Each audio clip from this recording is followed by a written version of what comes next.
il n'y a plus d'excuses. Laisser Faure Gnassingbé au pouvoir encore ne changera rien.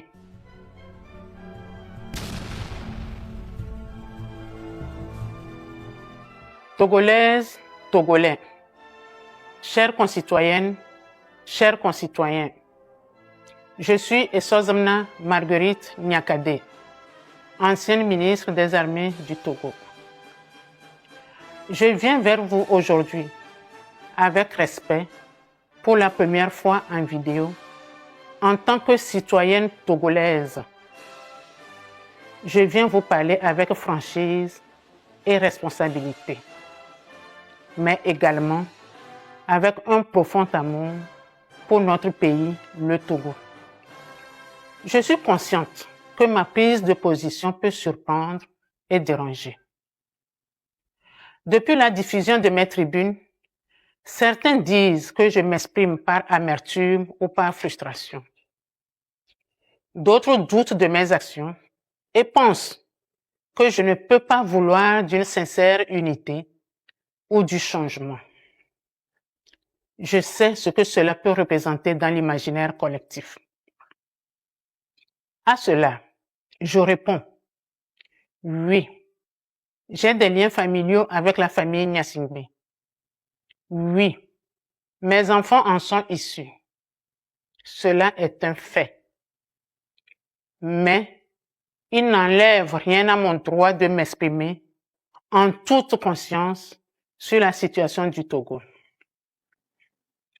Avant d'être lié à une famille ou à une communauté, je suis avant tout une citoyenne togolaise, lucide, qui n'accepte pas de garder le silence face à ce que subit mon pays, notre pays. Dites-moi, pourquoi devrais-je me taire au motif de mes origines ethniques, de mes liens familiaux ou parce que j'ai été ministre et sous prétexte d'avoir bénéficié du système? Non. Garder le silence face aux dérives que j'ai constatées quand j'étais dans le gouvernement serait trahir les valeurs qui me sont chères et qui constituent mes repères de vie. Ce serait renier ma conscience. Ce serait trahir le peuple togolais. C'est donc en toute légitimité que je revendique aujourd'hui mon droit de parole et que naturellement, je me joins aux voix qui appellent au changement. Vous savez, seuls les esprits fermés refusent d'évoluer. Chères concitoyennes et chers concitoyens, le silence dans ce contexte est une faute morale. L'inaction est une complicité et il est important de ne pas laisser la peur dicter nos actions et nos choix, car c'est en surmontant nos peurs que nous pouvons réellement avancer et agir de manière plus éclairée et courageuse. Dès les premières heures de son indépendance, le Togo n'a jamais connu la paix. Pas la vraie, pas celle qui libère et qui rassemble. Le Togo est resté enfermé dans un cycle ininterrompu d'abus, de violence et de répression contre sa propre population. Des parents ont été tués pour leurs opinions, d'autres contraints à l'exil, laissant derrière eux des générations meurtries, des familles brisées et des enfants grandir dans la douleur. Des Togolais, qu'ils soient du nord, du sud, de l'est ou de l'ouest, ont été contraints de fuir leur propre pays, non pas pour une meilleure vie, mais pour survivre.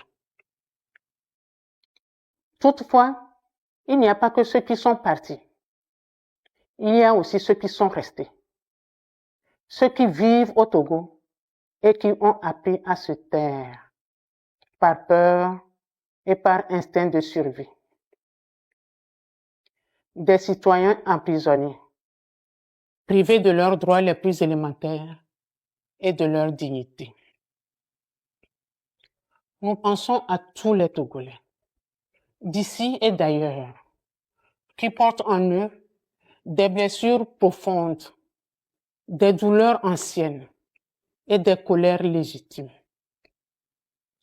Il serait difficile d'imaginer toute cette souffrance parce qu'il faut la vivre pour la comprendre.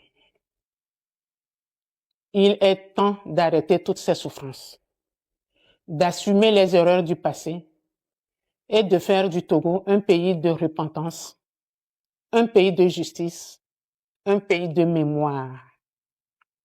Ce sera le prix de la guérison et le seul chemin vers un pays de pardon et vers une paix réelle.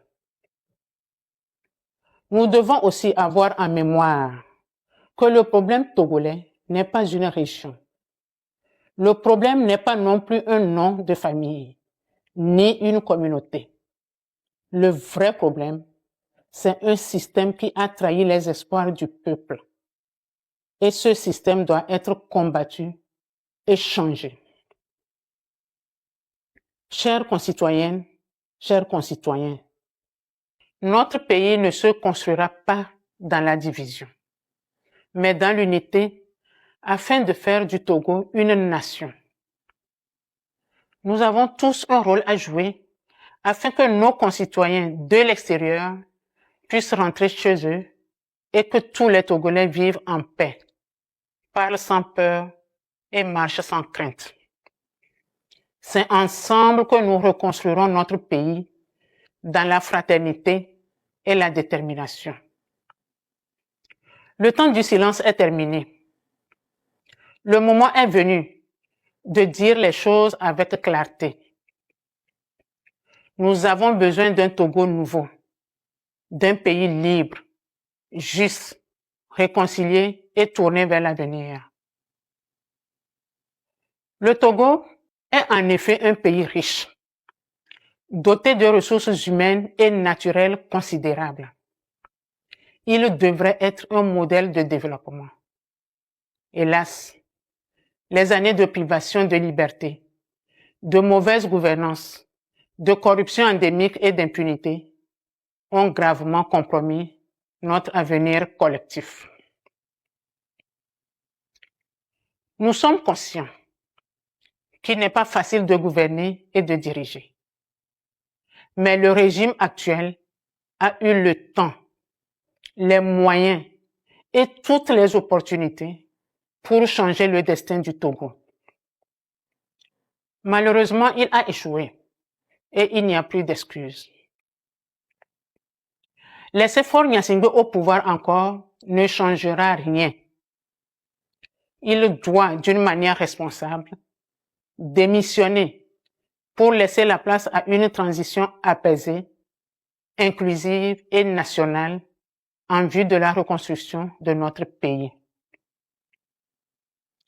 Le peuple togolais doit prendre ses responsabilités pour intensifier son engagement citoyen dans la paix et la légalité pour que le changement tant attendu devienne réalité. Le Togo doit renaître. C'est une réalité historique. Aucun peuple ne peut accepter indéfiniment cette oppression, cette misère, ce mépris et cette injustice. Je saisis l'occasion pour lancer un appel une fois de plus aux forces armées et aux forces de défense et de sécurité à se ranger aux côtés du peuple pour la libération et la reconstruction de notre pays, le Togo. Trop de sang a coulé sur la terre de nos aïeux. Il est temps de le laver. Mes chers compatriotes, ne laissons plus la peur dicter notre silence. Ne laissons plus la division nous empêcher de nous unir. Il est temps d'écrire une nouvelle page. Il est temps de reconstruire un pays où chaque Togolais aura sa place, sa voix et sa dignité. Chers compatriotes, l'histoire nous regarde. Nos enfants attendent et le Togo espère un seul peuple, une seule nation, un seul avenir, le nôtre. Je vous remercie.